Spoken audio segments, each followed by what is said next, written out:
When the invitation arrived, the envelope was heavy, thick cream paper embossed with gold lettering.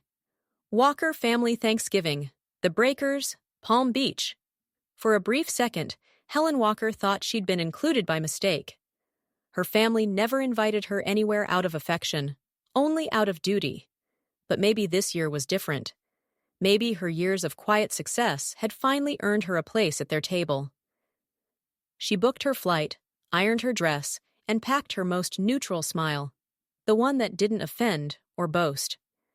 She didn't know it yet, but this Thanksgiving would be the last time she would ever ask for acceptance. The marble floor gleamed like frozen milk under chandeliers the size of small planets. Helen's reflection shimmered on the polished surface, distorted and distant. Then the mug slipped. Coffee splattered across the marble, staining perfection itself. "Miss Walker," said the front desk clerk, nervous but polite.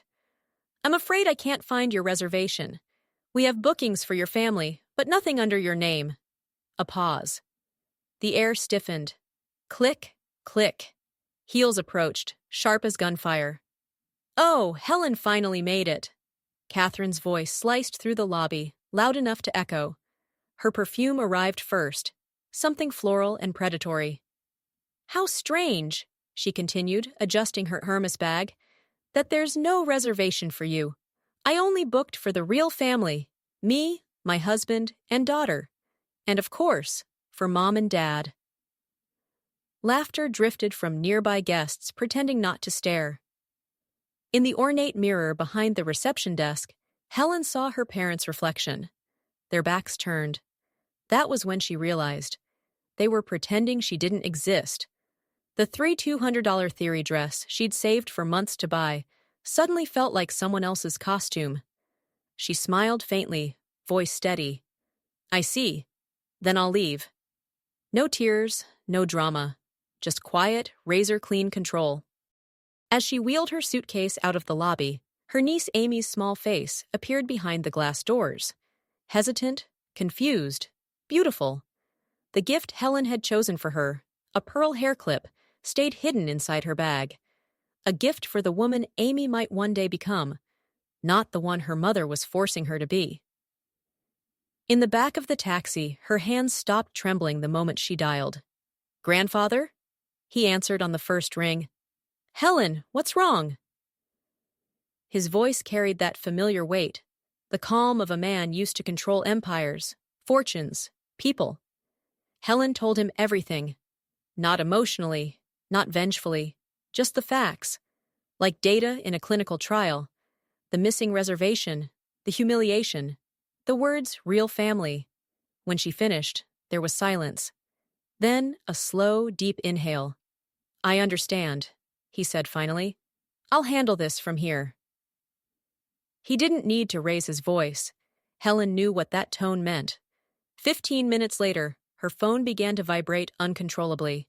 10 missed calls, then 20, then 40. Catherine, her mother, her father. Each voicemail was more desperate than the last. "Grandfather's furious! Please talk to him. You don't understand what you've done." Then came the email, the one that would burn through every illusion her family had built. From George Walker, Sr. To Family Distribution List today on Thanksgiving. I witnessed a cruelty that shamed our name. Effective immediately, all financial support to George, Margaret, and Catherine is suspended indefinitely. I have provided for parasites long enough. Those who mistook inheritance for entitlement shall now learn the cost of dignity. Helen read it twice. Then she read it again. By the time she landed in Chicago, her phone had over 100 messages. Her sister's husband had called 6 times. Her parents left voicemails full of hollow apologies. "Helen, please talk to him. Our retirement depends on it. Your mother's health insurance will be canceled. Catherine's losing her house. Her husband's furious. Please." Helen sipped her tea slowly, reading each message as if it belonged to strangers. Within a week, Catherine's glossy Instagram feed went silent. The once constant stream of luxury, Paris, Prada, and private jets, vanished overnight. Rumors spread quietly among her friends: unpaid school fees, repossessed cars, a for sale sign in front of her house. The real family had lost their foundation, because their foundation had never been real. Their parents were forced to leave their gated Florida estate. For the first time, they had to think about health insurance, grocery budgets, and bus schedules. Helen's life, in contrast, continued unchanged, or perhaps more peaceful than ever. She rose at 6 a.m., worked at her lab, invested wisely, cooked dinner for one.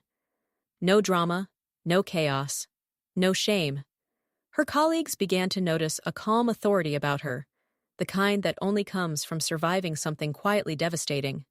3 months later, as spring brushed across Chicago, Helen received a small package.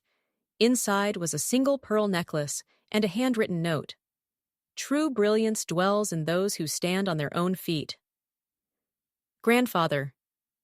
That night, she brewed chamomile tea and stared out at Lake Michigan's glittering expanse. Her phone buzzed once. A message from an unfamiliar number. Aunt Helen, when can I see you again? Amy Helen smiled softly. She opened the drawer of her desk and looked at the wrapped pearl hair clip. Untouched, perfect. Not yet. One day, when Amy understood that worth doesn't come from what you're given, but what you build, Helen would give it to her. Until then, she let the spring wind fill her apartment, clean, new, and full of quiet justice. That Thanksgiving, somewhere in Florida, Catherine sat at a dinner table set for 6. The plates were empty, the candles unlit. Her husband was in another room, shouting over bills. Her parents were silent, too ashamed to speak. And in the center of the table, where a grand turkey should have been, sat a single white envelope, the one her grandfather had mailed that morning. It contained a check for $1. Memo line, lesson in value. Catherine stared at it until tears blurred the ink. Meanwhile, in Chicago, Helen poured herself a glass of wine, turned off her phone, and opened her laptop to work on a new research proposal titled Inherited Patterns of Dependency and Self-Reliance, a Behavioral Study. She smiled. For the first time in her life, she was free.